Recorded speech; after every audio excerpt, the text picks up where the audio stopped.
Blackwood, a Gotheim Tale. Written by Clyde Davis. Narration and sound design by Alex Schiffer. Music by Josh Fisher.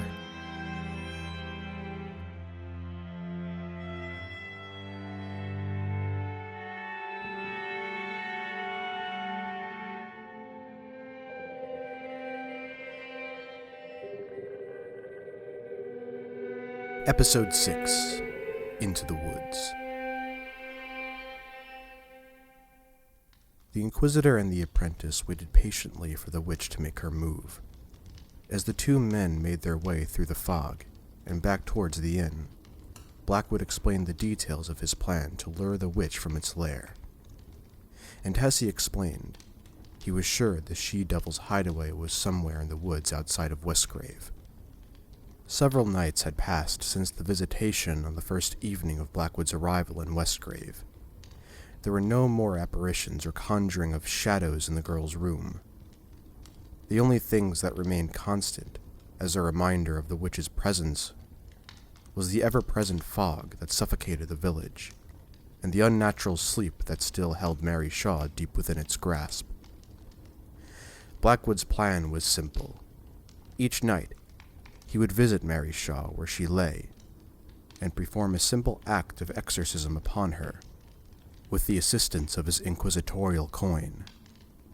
By doing so, the Inquisitor would slowly break down the hold the witch possessed over the girl. He had done it more times than he could recall during his long years as a hunter of the magic kind. The coin was imbued with holy litanies, and although it was a powerful divining rod to locate the presence of the old ways in a limited area, the ability also made it possible for an Inquisitor to effect his will upon the nature of whatever magic the coin revealed. Much like drawing the venom from a snake bite, the Inquisitor's will worked as a slow-acting antidote to the poison. Without fail, Blackwood would enter Mary's room at the same time each evening and perform the exorcism, slowly moving the coin over the girl, from head to toe, whilst focusing his will on the black token and the otherworldly connection it would create when it reacted with the old ways. Whilst he was in the room, performing the ritual, Fee would be outside, keeping guard at the bedroom door. There had been a growing sense of uneasiness amongst the village folk as the agents of the Citadel prolonged their stay. For the most part, Mr. Shaw was the source of the ill feelings towards the two men. Blackwood wanted no interruptions during his efforts to provoke the witch's magic into action. Once the ritual was completed, both Blackwood and Fee would take up positions on the street outside the inn. Blackwood stood at one end of the village street where he had clear sight of the inn's front door, whilst Fee stood slightly off the cobblestones on the other end, so that he could have a vantage point over the smaller kitchen door at the back of the inn. The fog remained unmoving and thick, but the two men positioned themselves well enough so that they maintained sight of each other and the entrances to the inn. The Inquisitor's intuition told him that if the witch was to make its move to apprehend her prize, Mary Shaw, she would not risk entering the village itself. Instead, as before, she would exercise its magic and take control of Mary Shaw and lead the girl out of the town and into the safety of the woods. And when this was to happen, they'd be waiting and watching, ready to follow. Yet several nights passed and nothing happened. Nightly, Blackwood performed the ritual, slowly chipping away at whatever spell bound Mary Shaw to the witch, channeling his will through the coin in an attempt to coax the sorceress into action. Night after night, the black coin drew no reaction from the girl, and no supernatural events occurred. Everything seemed to be quite ordinary. The village folk were beginning to grow anxious. The Inquisitor's nightly visits with Mary Shaw, and the absence of any further unnatural occurrences, were beginning to sit uneasily with them. It was strange how quickly the backwater folk could forget what had happened no more than a week ago, and even more surprising how quickly Mr. Shaw, who had been in the room during the witch's visitation, had also forgotten what had happened or more likely, forgotten what he'd seen. Blackwood paid no attention to the village folk and their growing unrest with his presence in Westgrave. This was just another investigation, one in a lifetime's worth of such cases where he had to deal with the narrow minds of country folk. He ignored the change in looks from the people in the candle and cask. Stares that were once filled with fear and apprehension were now filled with a touch of contempt, anger even. His presence had once set the village folk on edge, but with each passing day, Blackwood could feel that changing. Mornings in the common room were filled with a tense air of frustration. Mr. Shaw still served him and Fee with a simple breakfast, and any other meal they required during the day, but the nervousness of the initial days were gone. Although he feigned ignorance, Blackwood noted each daring look of hatred from the man. Perhaps it was the frustration of a father who was powerless to help his daughter. Certainly that was part of it. Another certainty was the fear of a father, the fear of not knowing the fate of a child. And in the case of Mary Shaw, her current fate contained little hope. The imposing reputation of an inquisitor didn't help in either regard, and for this, Blackwood forgave the man for his presumptuous behavior. But if the man's fatherly instincts were to drive him to do something foolish, Blackwood would show him no mercy. There was no excuse for standing against an inquisitor. Not even ignorance was acceptable, let alone the love of a father. He would allow the man to do as he wished, even if that meant walking a dangerous line between expressing his feelings and standing in the way of the citadel. Mr. Shaw's growing angst towards the Inquisitor and his apprentice was beginning to affect the other village folk too, and Blackwood offered them the same treatment. For now, he tolerated them, the which was his priority. But if it came to it, the people of Westgrave would discover how quickly an Inquisitor could bring a village to its knees. Blackwood spent most of his days in his room, reading through the lexicon of the Malleus Maleficarum, going over the accounts of Megan. The question remained unanswered in his mind. Why had the witch intentionally or not shown him a vision of that particular moment in history? Killer of children. The witch's words taunted him. No matter how many times he looked over the details of the story of Megan, he could not understand it. The vision was obscure. Why would she have shown him that particular event? These were the questions which were plaguing his mind since the night of the visitation. Child killer. He refused to believe the obvious implication. It was ludicrous to even consider this witch as the mother of the 7 sisters. Impossible. No fae had survived the wars, let alone one so ancient. He pushed such wild ideas from his mind. His brooding was leading him down questionable avenues of thought. Maybe Fee was correct. What if the witch was gathering a coven, stealing newly become inherents from small villages to fill her ranks? It would make sense. After all, it was far too dangerous for a witch to operate within the walls of Gotheim. Far too dangerous for any magic kind, for that matter. It had been nearly a century since any form of the old ways had crossed over the boundaries of the capital. Evil things still occurred within the city, things you'd expect of a place of such size. But the evil was of man, not fae. Blackwood considered the geography of the facts. The case of Mary Shaw was not entirely isolated. 3 girls had been stolen from nearby villages. The concentration of so many inherents in such a small area was also unlikely. Almost unbelievable if you were to consider that these girls would need to be powerful enough in the old ways to warrant the attention of a witch. Inherents capable of small feats such as minor clairvoyance or parlor tricks could be considered common. But individuals born mortal, and then to have inherent powers strong enough to put them on par with magic kind, was unbelievable. Those bloodlines had been annihilated during the wars, along with all the Fey bloodlines. They were the exterminated people.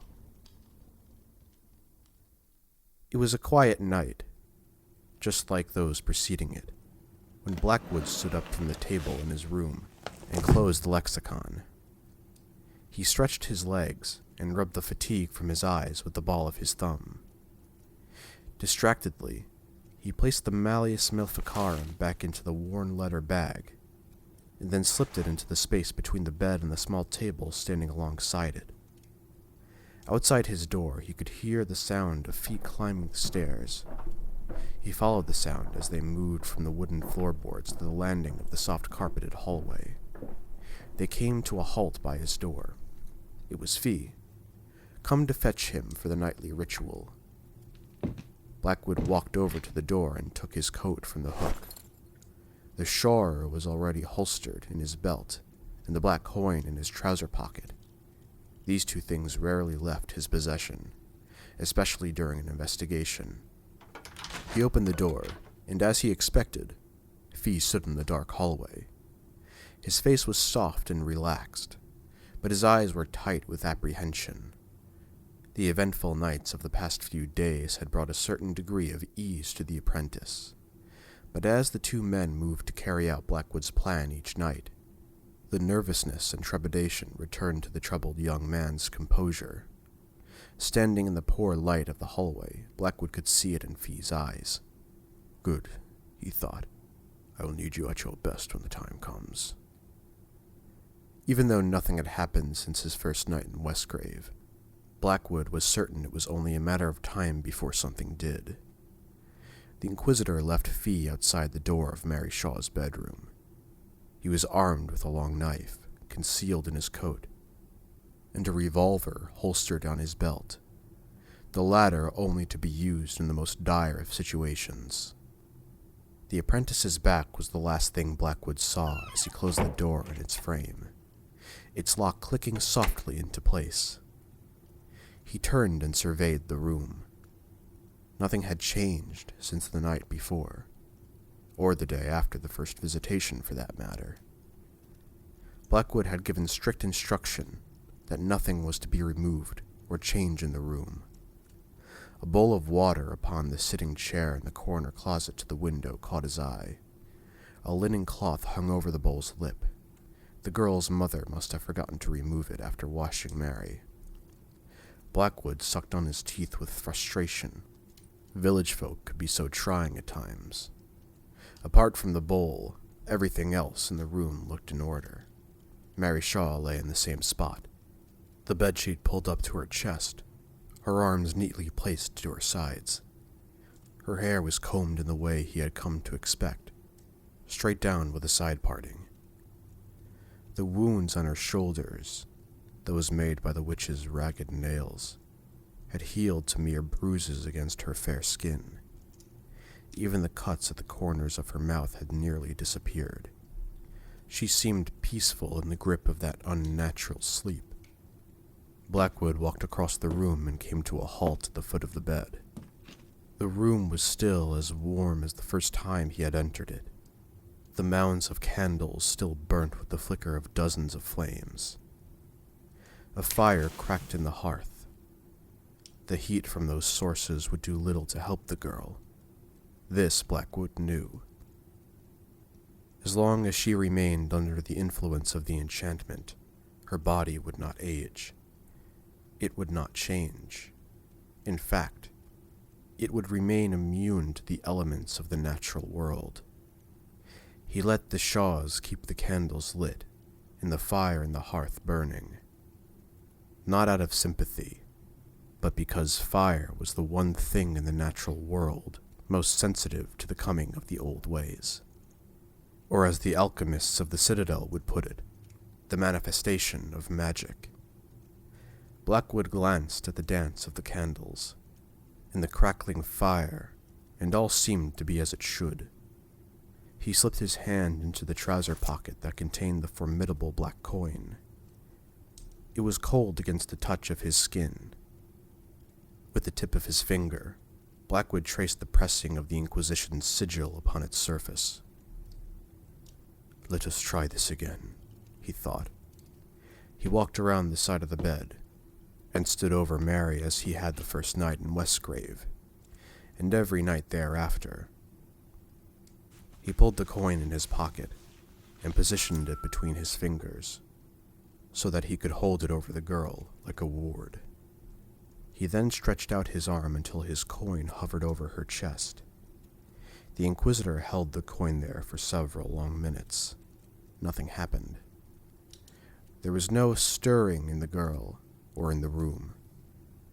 The candles flickered innocently, and no otherworldly force pranced around the fireplace. The coin remained dormant. Blackwood focused his will on the coin, gathering it on the black token, as if it were a staging area for an assault, before channeling it into the girl. He concentrated on that first night, remembering how Mary Shaw had risen from her slumber in a thrall. The memories flowed through his mind. Blackwood recalled the ancient, scraping voice that had spoken the Fey tongue. He remembered the growing shadow from behind the head of the bed. Still, nothing happened. Despite his efforts, the room remained undisturbed. Mary continued to sleep peacefully. Slowly, he moved the coin from her chest to her forehead, and held it there, just over the point between her eyes. The point where the mystics believe the third eye, the eye of the soul, sat.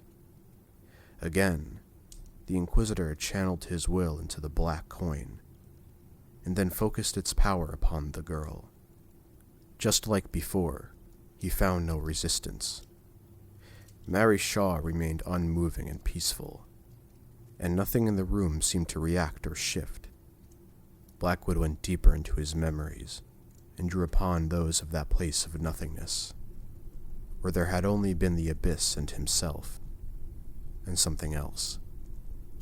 The scenes of Megan rolled across his mind as he recalled the annihilation of that town and the immolation of the witches upon the hilltop. Nothing.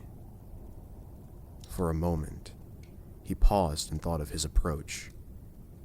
The same approach he had taken each night, and brooded over the silence from the other world. He knew the witch could feel his efforts, even if it were the smallest knocking against the walls of the enchantment which held the girl. The witch could feel it. It would be like the muffled scratching of a rat in the ceiling, or like the whining of a mosquito. She must feel it, he thought, and so he pressed on with more resolve. There was one thing both rat and mosquito did well, and that was their relentless persistence, becoming an unending annoyance that eventually broke a person's temper. All he had to do was the same. He needed to find the thing that would make the witch lash out against him. He felt with a keenness that he could not shake, that there was something in the vision of Megan that would spark the witch. Blackwood spent several long minutes searching the details of those memories that weren't his, and then it finally came to him. He found it. Of course. A rare smile touched his face for a moment, too fleeting to truly be there, and too weak to touch his eyes. He straightened his arm, and strengthened his grip on the coin before delving back into that dark vision. He looked past the place of nothingness, turning his back on the destruction of the town, and pausing at the burning of the woman upon the hilltop. The fires burned brightly, the red and orange lapping against the dark night, like the forked tongues of dragons. 1, 2, 3. Blackwood counted each of them until his eyes fell upon the girl he recognized. She was the one from the vision, the one he approached with his host body, the one whose base of kindling he had doused with oil. The Inquisitor forced on the details. In his mind, he could see the oil dripping from her toes before the fire leapt from the kindling and onto her, spreading like a hungry creature of its own. Blackwood concentrated on her face, remembering how it was framed amongst the growing flames that consumed her body, the sweat glistening on her cheeks and brow. Black smoke began to rise from her long dark hair, as strands began to catch alight. The most beautifully terrifying aspect of that image was the way the girl's eyes glared down at him, unwavering and fearless, holding the dancing light of fire in their grasp. The words of the witch whispered in the back of his mind, "Killer of children." There it was. Blackwood reinforced his will and channeled his strength into the coin. "Killer of swine." He yelled those 3 words from his mind like a provocation. And with that, the coin between his 2 fingers went ice cold, and took on the weight of a bag full of heavy stones. Blackwood held on with all he could manage. Across the room, the candles flickered, and an unfelt gust of wind choked the flames in the fireplace. The light in the room diminished for a blink, and a stinging blow rolled across the Inquisitor's face. The strike was unexpected, and Blackwood reeled from the pain that spread across his cheek. The black coin slipped from his grasp and tumbled through the air, bouncing off Mary's forehead and landing beside her on the bed. It left an indentation in the sheet far greater than its size could possibly allow for. The candles returned to normal instantly, and the fire crackled on as if no otherworldly gusts had just disturbed it. Blackwood raised his hand to his cheek and felt a warm welt developing where the invisible blow had landed.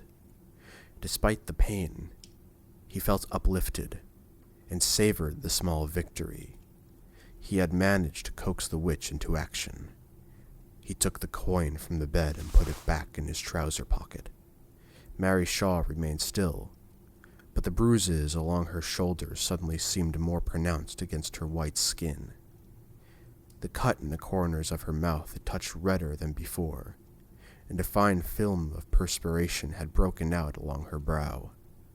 The Inquisitor gave her one last brooding stare, and then turned to leave the room. "Killer of swine." A smile returned to his face and lingered there for a moment longer than before. Fee followed the Inquisitor down the hallway. Blackwood moved quickly, and his long stride seemed to devour a number of stares at once. Those who still remained in the common room frowned at the Inquisitor as he crossed the room to the front door. Some stole questioning glances at the mark across his cheek. Blackwood ignored all of them. Once outside, he stood on the porch of the inn, the unending white landscape of fog drifting to the east, but never moving away from Westgrave. The cold air offered slight relief from his cheek. He touched it gently and brushed aside the sharp pain that followed. Fee came onto the porch a few moments later and stared at Blackwood's face with the same questioning look as the village folk. "What happened?" Blackwood simply looked at the cobbled road and then turned to face Fee's curious look. "Let's just say there was a quick exchange of blows," the Inquisitor said. A frown creased Fee's forehead, and he continued to look at his master with the same questioning stare. Fee's mouth opened slightly, as if he was going to say something, but no words came, and the expression on his face made him seem slightly dim. "It doesn't matter," Blackwood said. "You know where you need to be, and you know what you need to do." Fee nodded. "Yes, I do," he answered, and began to make his way off the porch, walking toward his lookout point by the rear door of the inn. "Another night waiting in the cold," he said jokingly, trying to make light of the grim weather and the serene look upon the Inquisitor's face. The young man's attempt at humor was short-lived, as Blackwood's dark eyes followed him down the porch. "I have a feeling tonight will be different," he said softly to himself, Fee already out of earshot. The Inquisitor walked across the street to the corner of the stone building opposite of the inn. It was the sole merchant store in Westgrave, and although the fog and darkness of night concealed it well, it was much like the hundreds of small village merchant stores he had seen before. A small awning hung over its front, and a bench stood beneath each window that flanked the door. The wide windows were dark now, but during the day, the merchant kept lanterns burning to ward off the gloom of the unnatural weather. Blackwood leaned against the wall of the stone, and from the dark shadows beneath the awning, he looked up at the inn. Even though the benches offered a bit of comfort in the cold, dreary night, the Inquisitor would not sit, not for the remainder of his vigil. Off in the distance, despite the broiling fog, he could make out the faint outline of Fee keeping his own watch higher up the street. The inn loomed ahead, its bulk standing against the floating mist like a bulwark. The lights from the common room glowed warmly in the darkness of the night, but it was a single lit window on the second floor that kept Blackwood's attention. Mary Shaw's room. After the visitation, the inn had emptied out, leaving the Inquisitor and his apprentice as the only occupants of the establishment. Tonight will be different. He could feel it. The sharpened intuition of an Inquisitor hummed with certainty. He had managed to coax the witch into action after the long nights of silence. The absence of the witch's magic over the last few days may have fooled the village folk into a false sense of comfort and belief that she had moved on, but Blackwood knew better. Mary Shaw's unchanging condition and the persistent weather were clear indications that the witch's influence was still at hand. Yes, something would happen tonight. He could feel it in his bones. Time passed slowly at first, the minutes carrying into hours, the hours lingering like the smothering fog, until the passing of time became as indistinct as the gloom over Westgrave. The night had moved into its final quarter, those darkest hours of its reign over the world, when the shadows were deepest, and all the kingdoms of night-crawlers and nocturnal creatures fulfilled their business upon the land. The silence was monotonous. The common room of the inn was now dark, the last lanterns extinguished some time ago, and even the light from the fire in the hearth could no longer be seen from outside, although its embers still glowed a dark crimson amongst the ashes of the exhausted wood. The window of Mary Shaw's bedroom remained aglow, the only beacon of light against the darkness of the night. Down the road, toward the train station, the line of lamps, which had led Blackwood into the village, had also been extinguished some time ago. Through the darkness, Blackwood's sharp eyes could still make out the dim figure of his apprentice in the near distance.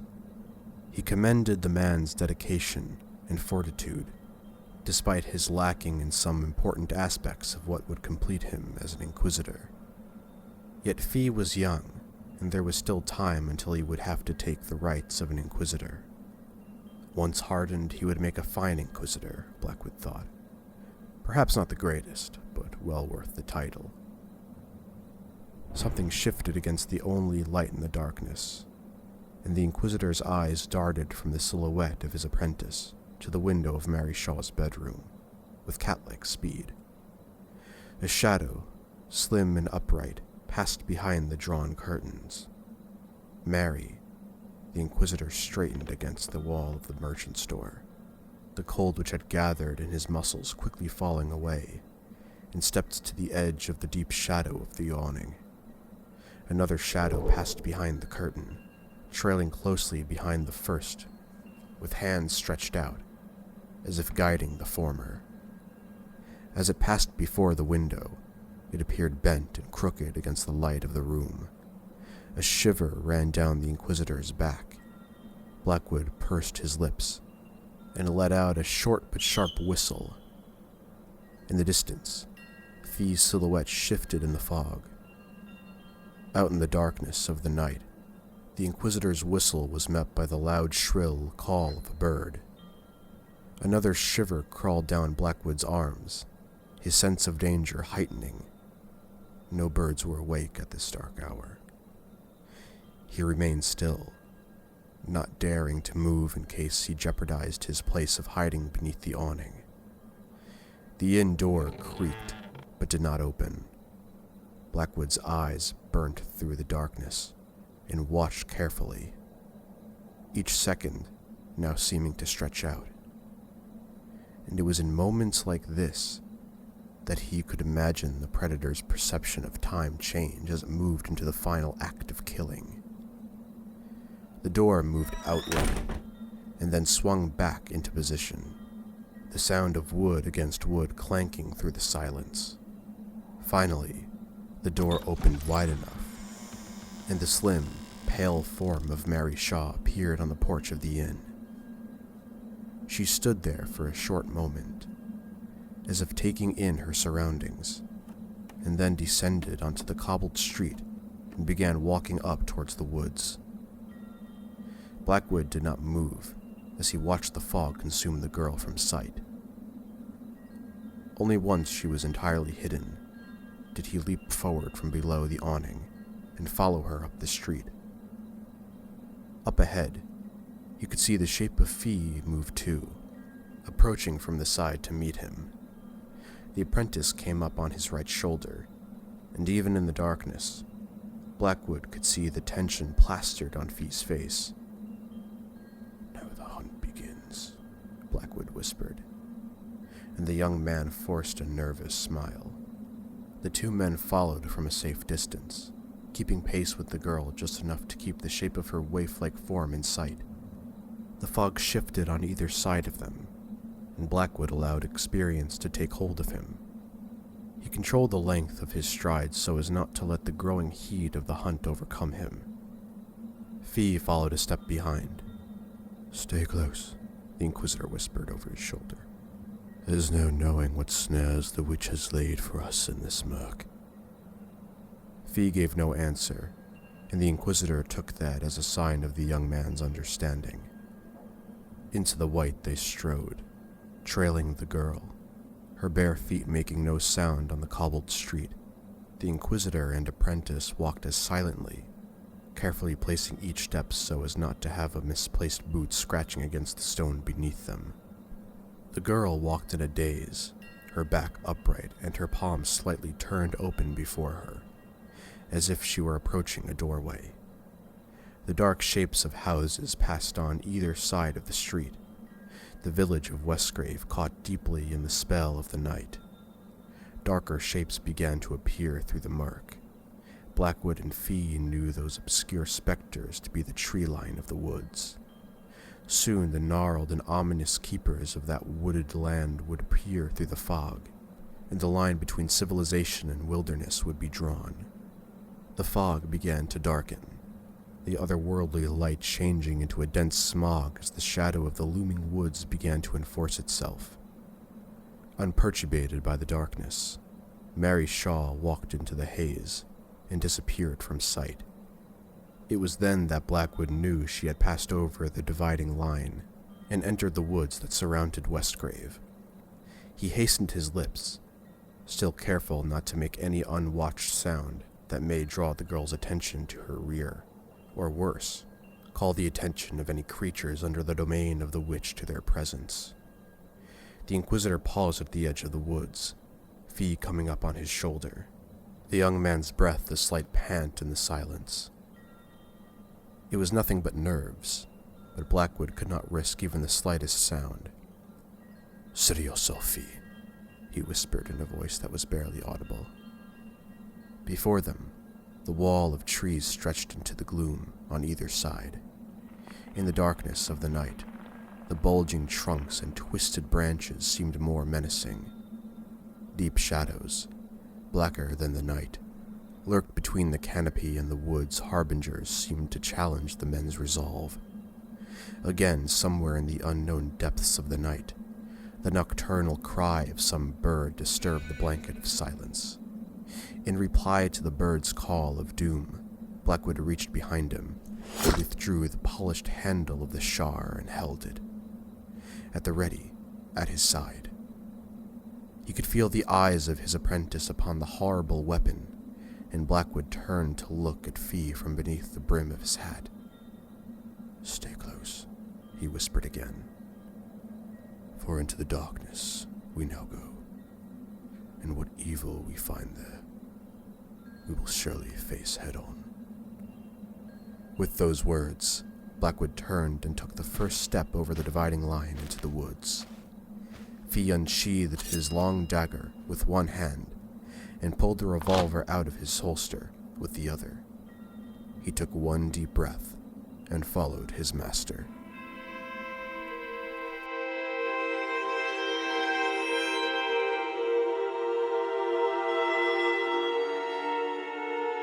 This has been Blackwood, a Gotheim Tale, adapted for audio from the works of Clyde Davis.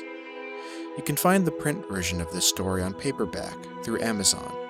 Continue supporting Clyde by subscribing to Narrative on Substack, where you can find new stories from him weekly.